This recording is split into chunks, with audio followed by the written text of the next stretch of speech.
تعال معنا يا شباب، بدنا نسوي اليوم مثلثات الحمص اللي حماي بيسميها لبلب حلج، أو اللي هو لبلب حلبة، أو أي شيء تاني. ما بعرف شو الأسامي العجيبة. مثلثات محطوط فيهم شوية حمص، يعني مش عارف ليش نغلب حالنا.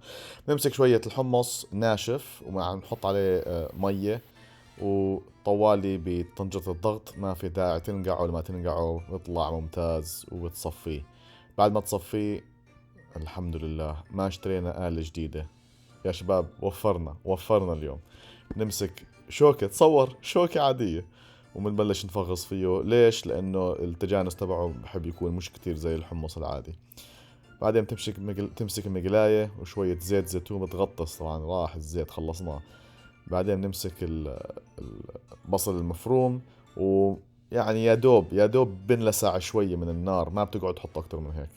بس بدنا شوية انه يفتفت عن حاله. بعدين بنحطه مع الحمص وتبلش تحط البهارات والملح. بهاي الحالة هاي شوية ملح. بعدين بنحط لنا شو اسمه بابريكا. تقدر تزيد اكتر او تقلل زي ما انت بدك، قديش بدك اياه يحرقك ويشحطك. بتحب تحط فيه شطة ما في اشكالية.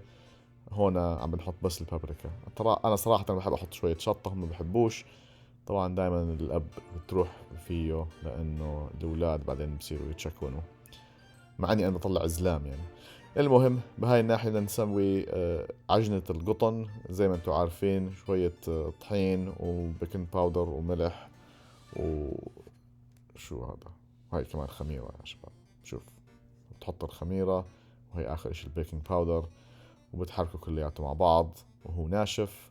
بعدين شوية لبن، وبتبلش تعجن. شوية مي، شوية زيت زيتون، لحتى العجينة تطلع ممتازة. دائما جرب، حط الشعرة، شوف إذا بتطلع الشعرة من العجينة. بتحركه، بتحطه، بتخليه هلأ بالفرن 37 درجة شي ساعة ساعتين. بنفش، طلعه، كب البلاستيك، خرب الكرة الأرضية. بعدين بلش تقطع فيه وبتسويه على الحجم اللي بدك اياه. بهاي الحالة احنا رح نمسك كل واحدة من الارباع هاي ونسميها تمن. فعندك 32 قطعة. بعرف اسوي رياضيات، مالكم انتو. المهم، بعد ما تجهزهم كلياتهم بتحط قطعة قماش عليه مشان يرتاح. انا يا اخي اول مرة بفهم شو موضوع هذا، يعني العجينة ترتاح. يعني انا مش قادر ارتاح. هاي بدي احاول ارتاح، لا بدك تحط الصوت تبع الفيديو. المهم بتبلش تحط فيها وتحشيها. هاي المرة بنطويهم لبرا مثلثات، بس لبرا. بعدين نحط الزيت. إذا ما بدك تحط الزيت حط الطحين. تحب تحط زيت وطحين رح يطلع الوضع يعني بالمرة مش ضابط. بعدين بتسويهم واحدة واحدة. على فكرة دول المثلثات بذكروني بمثلثات بنشوفهم بالفيديوهات، بفرجوك بالضبط وين الشخص بده اياك تشاهد. يعني ملاحظة صغيرة بس أنا ما بعرف ليش. المهم هيهم خلصناهم. تحطهم بالفرن 440 درجة فahrenheit، أو هي 225.